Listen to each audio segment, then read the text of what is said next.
अब मैं कुछ आयतें हैं जिनको आपके सामने रखता हूं। ये गैलेक्सी है हमारी, ये लेटरल व्यू है, ये टॉप व्यू है मिल्की वे गैलेक्सी, जिसका हिस्सा है हमारा सोलर सिस्टम। ये उसका स्केच है, एग्जैक्ट पिक्चर नहीं है। इस गैलेक्सी के अगर आप डायमेंशंस देखें तो एक बाजू से दूसरे बाजू 1,00,000 नूरी साल, यानी 1,00,000 लाइट ईयर्स का डिफरेंस है, डिस्टेंस है इस हिस्से से उस बाजू तक। लाइट ईयर क्या है? रोशनी 1 सेकंड में तकरीबन 1,86,000 मील या 3,00,000 किलोमीटर चलती है 1 सेकंड में। इसको 60 से मल्टीप्लाई कीजिए, 1 मिनट में रोशनी कितना चली, फिर 60 से मल्टीप्लाई कीजिए 1 घंटे में कितना चली। यहां तक आते ज्यादातर आपके कैलकुलेटर्स, कंप्यूटर्स फेल होने लगेंगे क्योंकि फिगर्स बहुत ऊंची चली गई। अब आप इसको 1 घंटे में आपने टाइम निकाल लिया कि 1 घंटे में रोशनी ने कितना सफर तय किया, इसको 24 से जरब दीजिए तो 1 दिन में रोशनी कितनी चली, फिर 30 से जरब दीजिए 1 महीने में कितनी चली, फिर 12 से जरब दीजिए तो 1 साल में कितनी चली। It will be N astronomical figure. 1 साल में रोशनी जितना फासला तय करती है, जितना डिस्टेंस कवर करती है, उसको 1 लाइट ईयर या 1 नूरी साल कहा जाता है। तो ये कितना फासला होगा आप अंदाजा लगाइए। और सिर्फ इस गैलेक्सी के इस कहकशां के, ये मिल्की वे जो दूधिया कहकशां है, इसके एक बाजू से दूसरे बाजू आने के लिए आपको 1,00,000 लाइट ईयर्स चाहिए। यानी रोशनी की रफ्तार से अगर आप चलें तो 1,00,000 साल में इस बाजू से उस बाजू तक पहुंचेंगे। यहां अजमत का एहसास होता है अल्लाह ताला की। और ये मिल्की वे जो एक गैलेक्सी है, ये ऐसी एक गैलेक्सी नहीं है, बल्कि there are millions and millions of this galaxies पूरी कायनात में। और इन गैलेक्सीज में है क्या साहब? सितारे जिनकी डिफरेंट लाइफ साइकिल्स हैं, अगर आप स्टार्स की पढ़ें, या प्लैनेट्स जो उनके चारों तरफ घूम रहे हैं।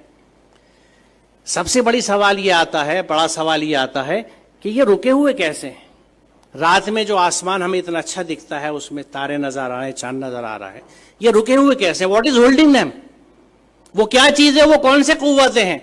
आज हम जानते हैं कि ये इलेक्ट्रोमैग्नेटिक फोर्सेस हैं जिनके बैलेंसिंग से इनको हमने रोक रखा है। It is just phenomenal. आप ये समझिए कि मैग्नेटिक फोर्स को कंट्रोल करने के लिए इस वक्त हमारे पास जो सबसे अच्छी एग्जाम्पल है, उदाहरण है, वो मैगलेव ट्रेन का है कि मैग्नेटिक लेविटेशन से रेल की पटरी से 6 इंच ऊपर ट्रेन रन करती है, जिसको मैगलेव ट्रेन कहते हैं। उस मैग्नेटिक लेविटेशन से एक ट्रेन को सिर्फ हमने 6 इंच ऊपर उठाया है। और इन प्लैनेट्स का जो billions and billions of stars and planets और सूरज हैं, सितारे हैं, ये किस तरह से बैलेंस किए हुए मैग्नेटिक फोर्सेस के साथ। ये कितना जबरदस्त कैलकुलेशन है, कितना जबरदस्त हिसाब है।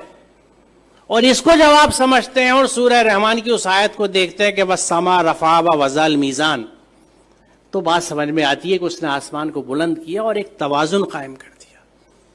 तवाजुन की अहमियत की वजाहत है क्योंकि आप इमेजिन कीजिए, मुझे नहीं पता, मैंने बचपन में खेल खेला है, उसका जिक्र मैं हमेशा इस तकरीर में अपनी करता हूं कि मैग्नेट से जब हम लोग छोटे थे तो हमारे पास वो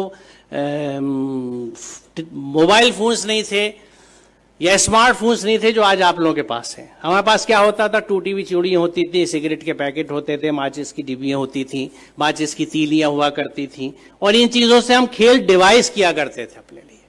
तो मैग्नेट से हम जो एक खेल डिवाइस करते थे, और वो घर से जल्दी से किसी तरह जब अम्मी की नजर बचती थी सुई उठा लाते थे या आल पिन ले लेते थे अब्बा के ड्रॉज में से कि कागज के ऊपर पिन रखी और नीचे मैग्नेट रख के उसको घुमाना शुरू किया तो ऊपर से वो सुई घूमती थी।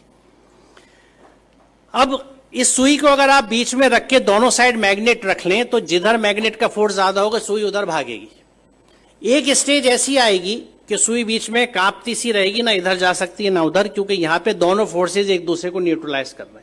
इधर की मैग्नेटिक की ताकत, इधर की मैग्नेटिक की ताकत एक दूसरे को न्यूट्रलाइज कर रही है, नलीफाई कर रही है। वो सुई बीच में ट्रैप्ड है। अब आप इसे इमेजिन कीजिए कि अगर आप ऐसे ही 2 मैग्नेट ऊपर नीचे रख लें और उस कागज को निकाल दें तो 4 मैग्नेट के बीच में हैंग कर जाएगी नीडल।